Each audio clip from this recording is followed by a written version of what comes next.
இந்தியாவிலேயே இரட்டை இலக்க வளர்ச்சி விகிதத்தை எட்டிக் காட்டியுள்ள ஒரே அரசு தமிழ்நாட்டின் திமுக அரசு என்று முதலமைச்சர் பெருமிதம் தெரிவித்துள்ளார்.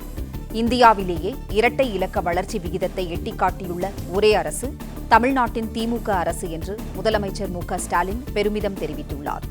தமிழ்நாட்டின் வளர்ச்சி விகிதம் 11.19% என மத்திய அரசின் திருத்தப்பட்ட மதிப்பீட்டில் வெளியாகியுள்ளது என்றும் முதலமைச்சர் குறிப்பிட்டுள்ளார். இதற்கு முன்பு இரட்டை இலக்க வளர்ச்சி எட்டப்பட்டது 2010-11 ஆண்டில்தான் என்றும் முதலமைச்சர் மு.க.ஸ்டாலின் குறிப்பிட்டுள்ளார். இந்தியாவிலேயே இரட்டை இலக்க வளர்ச்சி விகிதத்தை எட்டிக் காட்டியுள்ள ஒரே அரசு தமிழ்நாட்டின் திமுக அரசு என்று முதலமைச்சர் மு.க.ஸ்டாலின் பெருமிதம் தெரிவித்துள்ளார். தமிழ்நாட்டின் வளர்ச்சி விகிதம் 11.19% என மத்திய அரசின் திருத்தப்பட்ட மதிப்பீட்டில் வெளியாகியுள்ளது என்றும் முதலமைச்சர் குறிப்பிட்டுள்ளார். செய்தியாளர் ராஜகுமரன் இணைப்பில் இருக்கிறார். ராஜகுமரன், வணக்கம். இரட்டை இலக்க வளர்ச்சி பெற்றுள்ளதாக முதலமைச்சர் பெருமிதம் தெரிவித்துள்ளார். விவரங்களை சொல்லுங்க. மாநிலங்களின் பொருளாதார வளர்ச்சி தொடர்பாக மத்திய அரசு திருத்தப்பட்ட புதிய பட்டியலை வெளியிட்டிருக்கின்றது.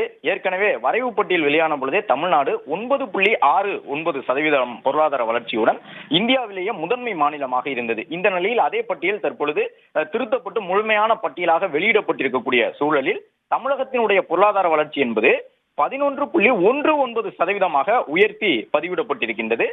ஏற்கனவே இருந்ததை காட்டிலும் கூடுதலாக தமிழகத்தினுடைய பொருளாதார வளர்ச்சி இருப்பதை இந்த பட்டியல் சுட்டிக்காட்டியிருக்கக்கூடிய நிலையில் பெருமிதத்துடன் பதிவிட்டிருக்கக்கூடிய முதலமைச்சர் இந்தியாவிலேயே இரட்டை இலக்க வளர்ச்சி விகிதத்தை எட்டிக் காட்டியுள்ள ஒரே அரசு நம்முடைய தமிழ்நாட்டினுடைய அரசு என்று குறிப்பிட்டிருக்கின்றார். இதற்கு முன்பு இரட்டை இலக்க வளர்ச்சி எட்டப்பட்டது 2010-11 காலகட்டத்தில். அப்பொழுது கருணாநிதி அவர்களுடைய ஆட்சி நடந்தது. தற்பொழுது தன்னுடைய திராவிட மாடல் ஆட்சி நடக்கக்கூடிய சூழ்நிலையில் மீண்டும் கிட்டத்தட்ட என்று முதலமைச்சர் குறிப்பிட்டிருக்கின்றார்.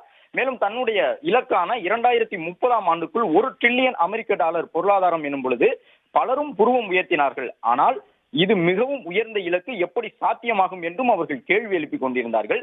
இதே வேகத்தில் சென்றால் எதுவும் சாத்தியம் என்பது இப்போது மெய்ப்பிக்கப்பட்டு விட்டது எனவும் எண்ணிய எண்ணியாங்கு எய்துப எய்தியார் திண்ணியர் ஆகப்பெறின் என்கின்ற திருக்குறளை குறிப்பிட்டு தமிழகத்தினுடைய பொருளாதார வளர்ச்சி மீண்டும் இரட்டை இலக்கத்தை எட்டியுள்ளது மட்டுமல்லாமல் இந்தியாவிலேயே இரட்டை இலக்க பொருளாதார வளர்ச்சியுடன் இருக்கக்கூடிய ஒரே மாநிலம் தமிழகம் என்பதை மத்திய அரசினுடைய இந்த வரைவு முழுமையான பட்டியலை சுட்டிக்காட்டி முதலமைச்சர் பெருமிதத்துடன் பதிவிட்டுள்ளார்.